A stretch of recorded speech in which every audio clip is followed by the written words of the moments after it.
jaoks ideaalne e-teenus on selline, mida sa isegi ei tea, et sa tarbisid. Et nähtumatu, just nimelt.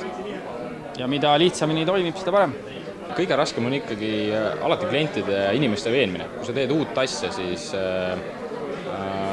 eks inimesed on skeptilised ja sa pead neile kõigepealt tõestama, isegi kui sa tood neile nende kasud ja väärtused välja, siis nad ei näe seda alguses. Siis kui nad hakkavad kasu ja väärtust nägema, siis nad ei saa aru, kuidas selle eest maksma peaks või kas nad peaksid üldse selle eest maksma.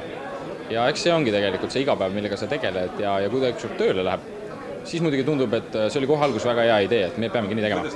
Siin on hästi palju erandeid, mis tuleb kõik murda, millele igale ühele tuleb lahendus leida ja kui need lahendused on leitud, siis see üks hetk hakkab sobima väga suurel hulgale seltskonnale ja kui see kriitiline mass on ületatud, siis hakkab juba asi iseenesest toimima.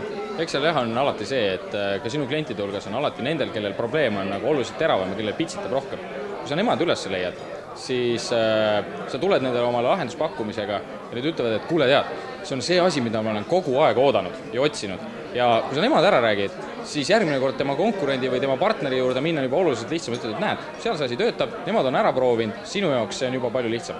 Võib-olla soovitaks seda, et tehke asju, millest inimestel on niisugune reaalne kasu, et kui need on hästi niisugused keerulised ja kaugelt kättesaadavad lahendused, siis need ei müü, et mida lihtsam ja kättesaadavam asi, seda paremini inimesed mõistavad ja seda rohkem nad tahavad kindlasti asjaga kaasa tulla.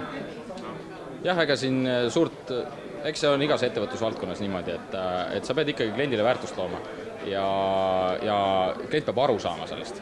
Et sa võid küll, tihti ongi see, et see lahendus peab inimesele paistma lihtne ja elegantne, aga see probleem, mida sa lahendad, tõenäoliselt mida tõsisem ja suurem see on, seda parem, sest seda tõenäolisem, et sa mitte lihtsalt ei ole ühel aastal võib-olla edukas teenus, vaid sa oled järgmised 10 aastat edukas teenus.